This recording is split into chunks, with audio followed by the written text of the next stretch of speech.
반갑습니다, 여러분. 여기 맞아요? 미친 거잖아요. 조금만 뒤로 빼도 될까요? 그럼 여기 앞에서 이렇게 할 것 같아서. 그래서 조금만 뒤로 빼도 돼요.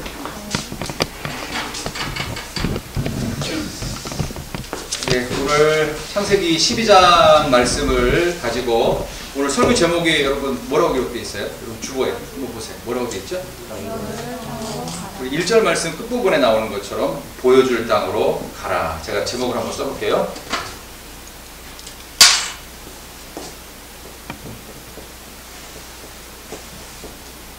창세기 12장 제목을 성경 말씀 그대로 보여줄 땅으로 가라.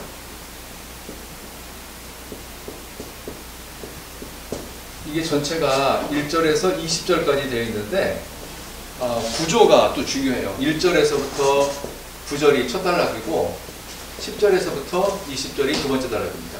이 내용이 연결되지만 단계적으로 두 단계로 나누면 훨씬 더 이해가 좀 빠를 겁니다. 갈대아 우르라고 하는 동네는 지금 현대 지명으로 보면 아브라함의 고향을 말하는 거예요.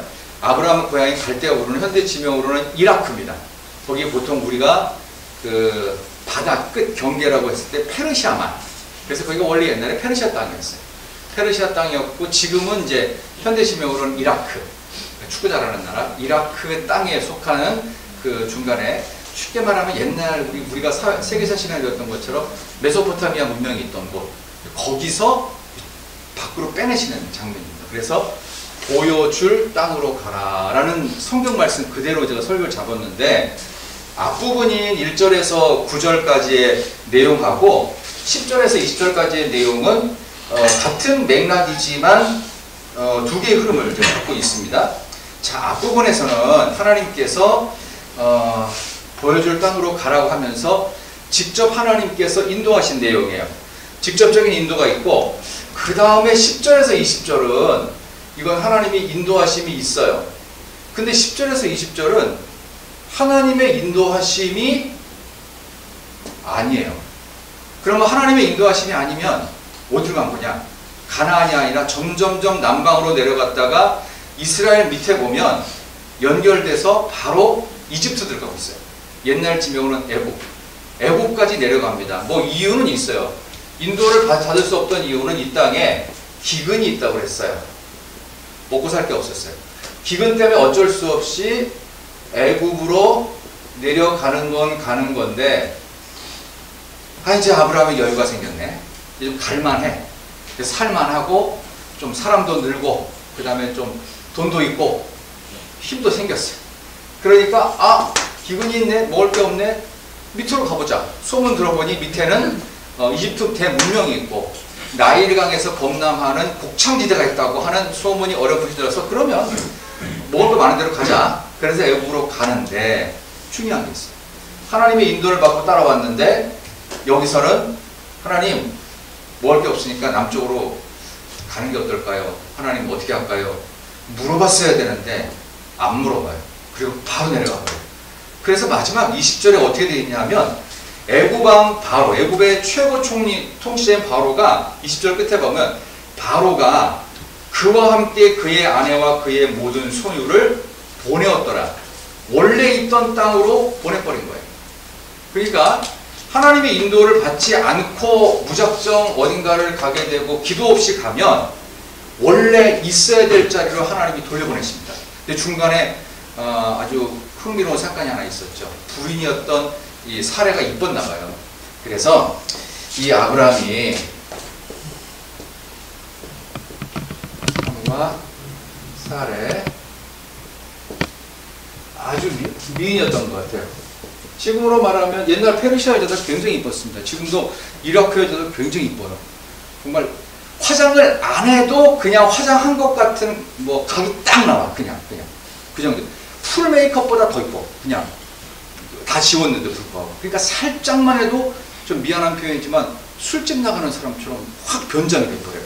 그 정도로 각이 아주 이목구비가 뚜렷한 사람들이 그 이라크 옛날 페르시아 여자들입니다. 굉장히 이쁜, 어쨌든 되게 이뻤대요. 근데 아브라함은 10살 차이가 납니다. 75세에 떠났고요. 10살 차이니까 65세. 175세까지 살았으니까 이때 나이가 우리 식으로 얘기하면 175세까지 살았으니까 약 뭐 한 42세 정도. 제가 대충 계산해보니까 그렇고, 여기는 32세. 여자 32세면 미모가 상당합니다. 괜찮습니다. 그래서 애국으로 내려가려고 하다 보니까 일단 하나님께 기도 안 하고 내려갔는데, 생각해보니까 부인이 이래봐도 저래봐도 다 있던 거예요. 그리고 실제로 나의 누이라고 했는데, 누이라는 것은 누나라는 뜻이 아닙니다. 여자 형제라는 뜻이죠. 시스터. 그러니까 실제로도 그 친족상에서도 그 사촌 뻘쯤 되는 여동생이었고, 이 여동생과 결혼했어요. 왜냐하면은 사람이 없던 때예요. 지금처럼 뭐 성씨가 있고 그런 게 아니고, 그 당시에는 사람이 없기 때문에 그냥 친족 결혼을 해서 자기 종족을 번식시키고 번창시키는 게 목적이었기 때문에. 자, 어쨌든 하나님의 인도를 받았던 앞부분과 하나님의 인도를 받지 않고 애굽 땅에 갔다가 도로 바로 왕이 쫓아보내버려요. 하나님의 역할을 바로가 대신하게 만듭니다. 그래서 아브라함은 첫 번째 깨달음을 얻죠. 아, 하나님의 인도를 받고 가야 되는데 먹고 살 게 없다고 내 마음대로 움직이면 도로 하나님께서 내 원위치 시키시는구나. 이걸 깨닫게 됩니다. 어쨌든 큰 이야기는 그렇습니다. 제가 이제 하나씩 살펴볼게요. 자, 1절 보면 여호와께서 아브라함에게 이르시되 너는 너의 고향과 친척과 아버지 집을 떠나 내가 내게 보여줄 땅으로 가라. 여기 성경에 나오죠. 자, 여기서 우리가 한번 중요한 게 있습니다. 보여줄 땅으로 가라는 이 말 속에는 목적지가 있어요. 목적지. 어디라고 하는 정확한 행선지가 나오나요? 안 나오죠. 그죠? 목적지는 밝히지 않아요. 근데 중요한 거 있어요. 이 단어 잘 보세요. 보여줄 땅으로 가라. 그러면 누가 보여줘요? 누가 보여줘? 이 말을 하신 분은 하나님이시잖아요. 그러면 누가 보여준다는 얘기? 누가 보여줘? 하나님. 그렇죠. 그렇다면 결국은 가이드는 있다는 얘기죠. 그렇죠? 목적지는 어딘지 모르는데 보여줄 땅이라니까 누가 계속 보여주는데 어디를? 가이드는 있는데 목적지는 어딘지 몰라요. 우리 인생이 그렇다는 거예요. 우리가 마지막 몇 살까지 살지, 어떻게 죽을지, 뭐 하다 죽을지 뭐 몰라. 맨 마지막 종착역, 인생의 종착역이 어딘지는 모르고 몇 살인지 모르고 언제인지 모르지만 중요한 거는 우리 인생의 길과 진리와 빛이 되신 가이드 하나님은 반드시 있다는 뜻입니다. 바로 이것을 보여줄 땅으로 가라는 이 말 속에서 아브라함이 갈 바를 알지 못하고 갔어요. 어딘지 몰라. 이게 뭐 미국인지 일본인지 중국인지 모르는데 가이드가 반드시 있어요. 그러니까 누구랑 가는 거예요? 하나님이랑 같이 가는 거예요. 같이. 이걸 통해서 첫 번째 메시지. 여기서 한번 기억해 봅시다. 우리 인생에 있어서 정말 중요한 한 가지가 있는데요. 우리는 인격적 하나님과 교제하며 산다라는 겁니다. 1절에서 9절까지. 계속되는 하나님의 인도하심을 받는데 그 하나님은 아무것도 안 하시고 가이드도 안 하시고 뭐 어떻게 하라는 얘기도 없고 그게 아니라 내 삶에 계속 동행하시는 분이에요. 인격적 하나님이에요. 그냥 뜬구름 잡는 것처럼 하나님은 우리 눈에 안 보여요. 안 보이지만 안 보이는 것 중에서 가장 강력한 거 느낌과 분위기라는 게 있어요. 그죠? 느낌과 분위기가 보여요? 안 보여요. 이건 비가시적 세계예요. 근데 오늘 찬양을 딱 할 때 그 앞에 하늘자매가 하늘 서 있었잖아요. 그죠? 그러니까 봄 느낌으로 딱 서니까 어떤 연세 드신 청년께서 박수를 막 치니까 저도 박수를 덩달아 치게 됐어요. 그게 뭐예요? 비가시적 세계 속에서의 분위기. 영적 분위기라고. 알겠지? 바로 이런 것처럼 하나님은 우리와 함께 계시다는 것을 알 수가 있어요. 여러분 집에 가는데 아버지가 있어요. 종친이 아버지가 장모님 딱 계셔요. 아버지가 계신 거가 안 계신 거하고 집 분위기가 같아요? 틀려요? 다르지. 이걸 비가시적 영역이에요. 그래서 감사해요. 이 분위기 좋아요 오늘. 그래서 하나님께서는 인격적인 하나님이신데 우리 눈에 보여서 잔소리하시는 하나님이 아니에요. 보여줄 땅으로 가라고 가이드해 주시는 하나님과 우리가 인격적으로 계속 교제를 하라는 얘기예요. 우리는 보이지 않는 어떤 내가 만든 어떤 신을 갖다 놓고, 불교 좋아하시는 분은 미안하지만 부처상 갖다 놓고 빌고 이렇게 하는 거는 내가 신이라는 얘기거든요. 우상은 모두 다 내가 신이 되는 거예요. 그런 하나님이 아니고 나와 늘 동행하시는 하나님. 그래서 하나님의 동행하심이 있고 그 동행 속에 하나님의 인도하심을 받는 것. 자, 이런 비가시적 영역 속에서 지금 실제로 1절부터 9절까지는 하나님께서 이 아브라함 식솔들에게 보여주실 그 하나님과 동행하는 그런 삶을 살게 됩니다. 자, 그래서 이제 쭉 넘어가서 1절, 2절 쭉 넘어가서 너는 복이 될지나 3절에는 너로 말미암아 복을 얻을 것이라. 그래서 복이라고 하는 그런 개념으로 하나님이 함께한다는 것 자체를 딱 규정을 삼아서 이거를 복이라고 딱 정확하게 명명을 하고 있어요. 행복한 것은, 누가 행복하다라고 하는 것은 누구와 함께 있을 때 행복한 거지, 무인도에서 나 혼자 있을 때는 행복이 아니에요. 거기서는 내가 왕일 수는 있어요. 근데 백성이 없어. 그게 행복해요? 아, 내가 누구랑 얘기라도 할 수 있고 내가 좋은 일이 있어요. 근데 나눌 사람이 아무도 없어. 하늘이한테 기가 막힌 그 가쁜 남자친구가 생겼어. 나눠야 되잖아. 근데 얘기할 사람이 아무도 없어. 이게 행복한 거야? 외롭지. 아무도 나눌 사람이 없어. 내가 어디 가서 누구랑 맛있게 떡볶이 먹었는데 나눌 사람이 있어요. 이거 행복한 거죠. 근데 나눌 사람이 없어. 뭐 신전 떡볶이가 맛있는지 아니면 무슨 조수 떡볶이가 맛있는지는 난 모르겠어요. 나는 매운 거 잘 안 먹지만 그래도 별건 아니지만 나눌 사람이 있다. 근데 하나님께서는 이렇게 함께 하시고 동행하심을 통해서 복을 주셨다. 이게 보이는 영역, 안 보이는 영역? 안 보이는 영역이에요. 안 보이지만 느껴질 수는 있어요. 사랑은 안 보이지만 사랑이 느껴져요. 그죠? 굉장히 중요하잖아요. 그죠? 누군가가 나를 좋아하고 사랑한다는, 아까 그래서 하늘자매가 하늘 봄봄하고 서서 찬양이 됐잖아요. 오늘 하늘이 찬양은 봄봄이다. 하늘하다. 그 느낌으로 막 박수를 쳐주니까 물론 막 분위기를 띄우기 위해서 한 건 알아요. 근데 본인은 행복한 거야. 나는 봄이 됐구나. 진짜 내가 봄이구나. 이름을 바꿔야 되겠다. 김봄으로. 뭐 이런 식으로 그런 느낌이 오잖아요. 비가시적 영역 속에서 하나님이 우리의 삶을 봄처럼, 우리의 삶을 복되게 하시는 이제 그런 인격적 교제가 있는데, 자, 아브라함이 이렇게 하나님의 인도하심을 받았는데 맨 나중에 뭘 했는지 한번 보면 두 번 연속 예배를 드립니다. 6절하고 8절 한번 읽어볼래요? 6절, 8절 한번 보겠습니다. 6절과 8절 한번 여러분 스마트폰 한번 보시겠어요? 아브라함이 그 땅을 지나. 자, 6절, 8절 아브라함이 시작. 아브라함이 그 땅을 지나 세겜 땅 모래 상수리 나무에 이르니 그때 가나안 사람이 그 땅에 거주하였더라. 자, 8절 시작. 거기서 베델 동쪽 산으로 옮겨 장막을 치니 서쪽은 베델이요 동쪽은 아이라. 그가 그곳에서 여호와께 제단을 쌓고 여호와의 이름을 부르더니. 아멘. 자, 세겜 땅 모래 상수리 나무에서도 예배를 드렸고, 그 다음에 두 번째는 베델 동쪽 산에서도 예배를 드렸어요. 자, 여기서 나오는 6절에 나오는 곳과 이제 8절에 나오는 두 군데서 예배를 드리게 됐습니다. 그렇다면 이 예배라고 하는 것은 인격적인 하나님과 만나는 자리입니다. 그래서 그분을 만났을 때 이것이야말로 예배를 통해서 하나님의 동행하심을 받고 거꾸로 이게 복이 된다는 것입니다. 자, 여기서 나오는 6절이 중요한데, 6절 장소가 기가 막힌데요. 아브라함이 그 땅을 지나 세겜 땅 모래상수리 나무, 모래상수리 나무, 여기가 어떤 데인지 이 장소가 참 기가 막혔어요.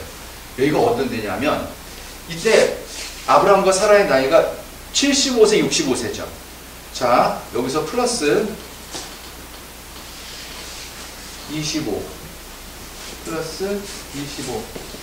자, 머리 좋은 여러분들 65 플러스 25 얼마예요? 90. 75 플러스 25 얼마? 100. 아브라함의 100살, 그리고 사라의 90살. 되기 바로 1년 전쯤 모래 상수리 나무에 하나님의 천사가 나타나서 내년 이맘쯤에 사라에게 아들이 있을지니라. 여기에요. 아브라함이 처음 가나안에 왔을 때 첫 예배를 드렸던 바로 이 모래상수리 나무에서 그동안의 불임의 흔적을 싹 지우는 아들이 태어납니다. 평생 나는 불가능하다고 생각했었어요. 나는 불가능해. 나는 안 돼. 절망이야. 이 불가능을 가능으로 만드는 것을 기적이라고 하죠. 기적의 자리는 어떤 자리? 하나님께 예배했던 첫 예배 자리였다. 오늘 우리 청년들이 작년 여름부터 예배를 못 드리다가 이번 2022년 1월부터 예배를 시작했죠. 그죠? 저는 이 자리가 기적의 자리가 되길 바랍니다. 우리는 불가능했던 모든 것들이 포기했어. 나 이건 포기했어. 나 이거 안 되는 것 같아서 뭐 노력도 해보고 기도도 해보고 부탁도 해보고 했는데 불가능해. 근데 여러분이 예배의 자리를 포기하지 않으면 예배의 자리는 분명 기적의 자리, 불가능이 가능함의 자리로 바꿀 줄 믿습니다. 여러분 이 마음 갖고 아브라함이 이렇게 왔지만 하나님은 이 자리를 지금 당장은 몰라요. 25년이 지난 어느 날 하나님이 불가능을 가능으로 바꾸시는 그 과정이 있습니다. 근데 이걸 한 방에 들으면 얼마나 좋겠어. 내가 해줄게. 그럼 얼마 있다가요. 그 얘기를 잃지 않으셔요. 보여줄 땅으로 가라고 해놓고 가이드를 하시는데 갑작스럽게 애 준다는 얘기는 태어나기 1년 전에. 왜? 임신을 10개월 동안 해야 되니까. 정확하게 1년 전에 하고 정말 귀신처럼 1년 후에 딱 아기가 태어납니다.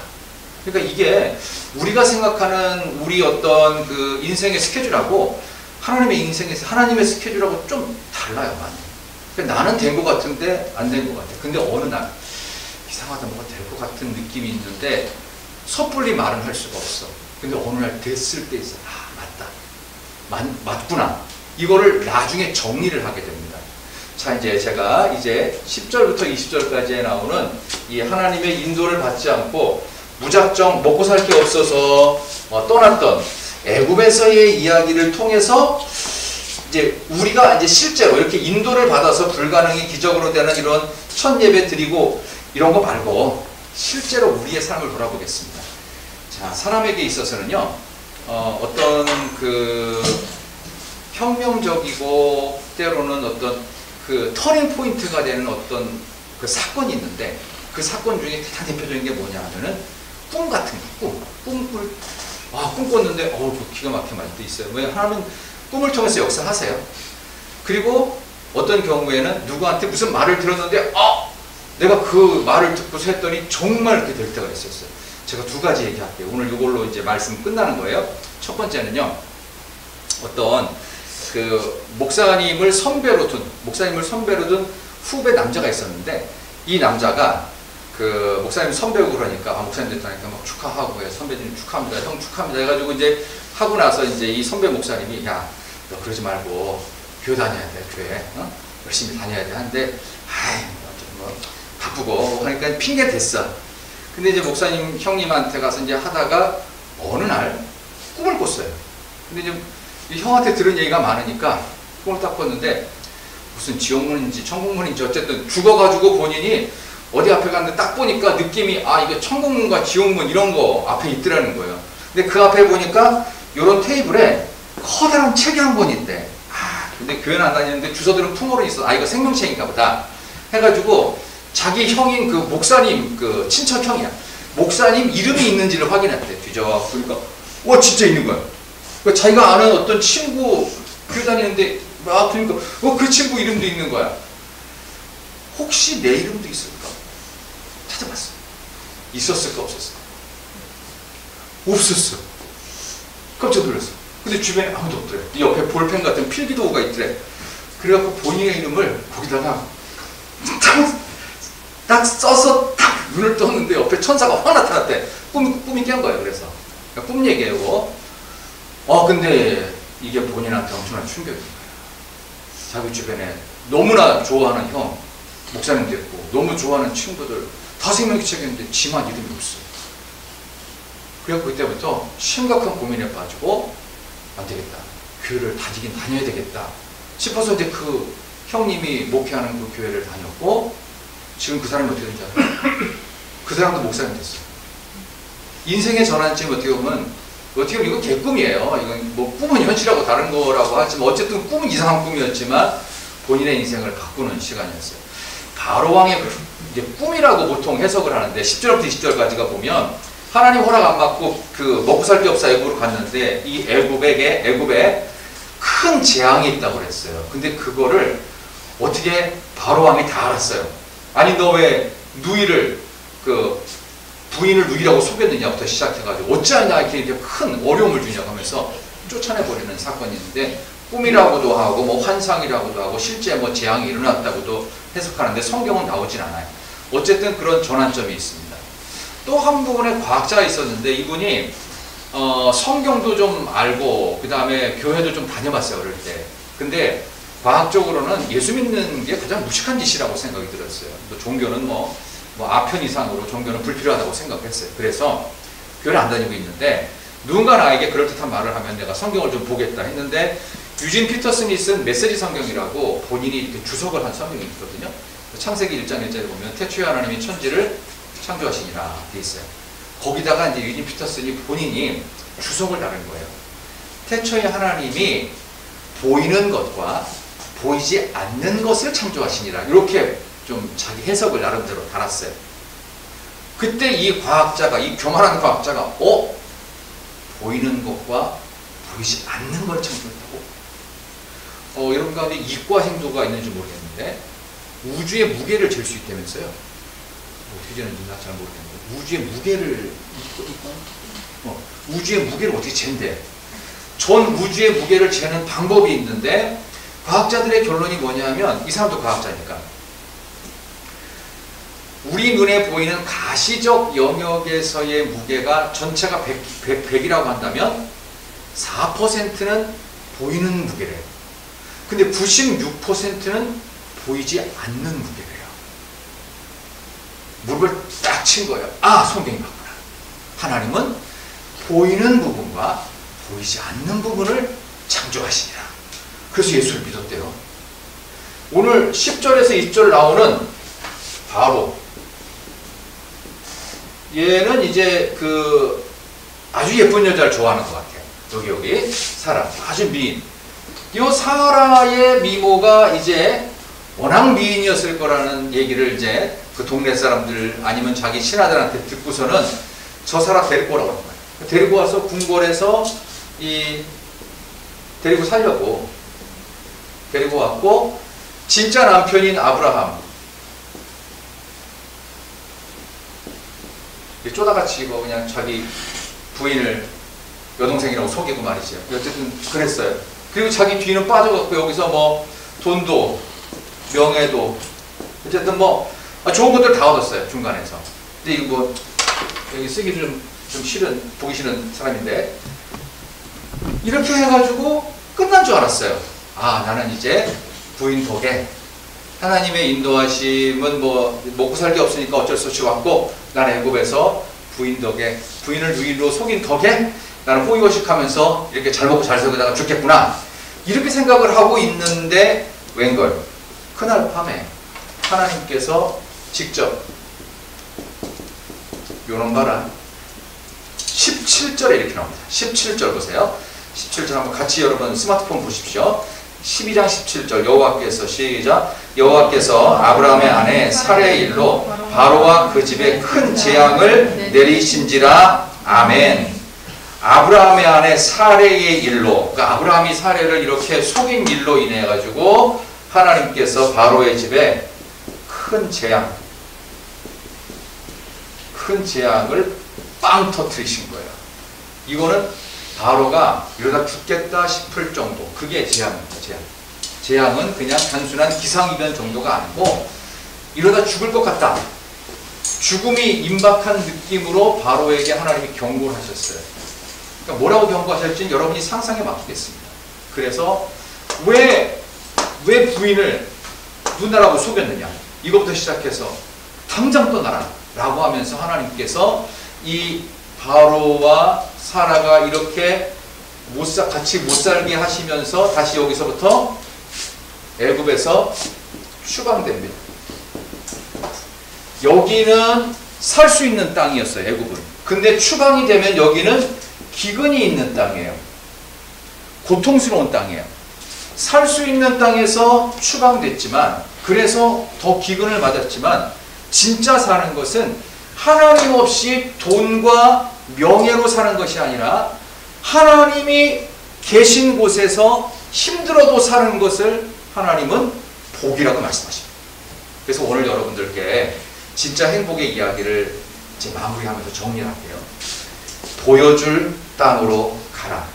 여기에는 나 혼자서 내 능력과 내 힘으로 결정하며 사는 그런 땅이 아니라 하나님이 계신 땅, 하나님이 통치하시는 땅, 아까 말씀드린 것처럼 예배가 지속되는 곳. 그래서 여러분들이 하나님 앞에 나와 이렇게 예배할 수 있는 것이야말로 얼마나 큰 행복인지. 그렇죠? 오늘 찬양인도부터 우리 이렇게 잘해주셨고, 또 예배를 님도 잘해주셨고, 또 여러분이 오늘 끝나고 나면 또 교제가 있을 텐데, 이 예배 자체가 여러분에게서는 너무 소중한 시간입니다. 이게 복이 되는 시간이에요. 하나님과 함께하기 때문에. 때로는 똑같은 예배를 지루할 수도 있죠. 그러나 지루할 수 없으면 가치가 있으면 똑같아도 소중한 겁니다. 여러분이 아침밥 먹는 거나 점심밥 먹는 거나 저녁 먹는 거나 내일도 아침, 점심, 저녁을 먹겠죠. 똑같이 먹어요. 어떤 때는 같은 메뉴야. 근데도 그것이 우리의 삶을 살릴 수 있다면 가치 있는 거죠. 그래서 오늘 아침 잘 먹었다고 내일 아침은 아예 안 먹고 며칠 동안 금식하는 사람은 아마 없을 거라고 생각해요.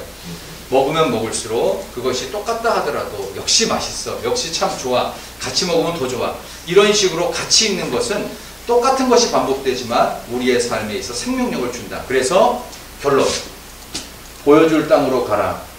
여기에는 주인 되시는 하나님이 늘 계시는 보여줄 땅, 그리고 이 하나님이 우리한테 가이드해 주시는 땅으로 계속 가기 때문에 이 가운데서 하나님이 주인 되시는 이 모습을 실제로 형상화한 부분이 바로 예배의 자리입니다.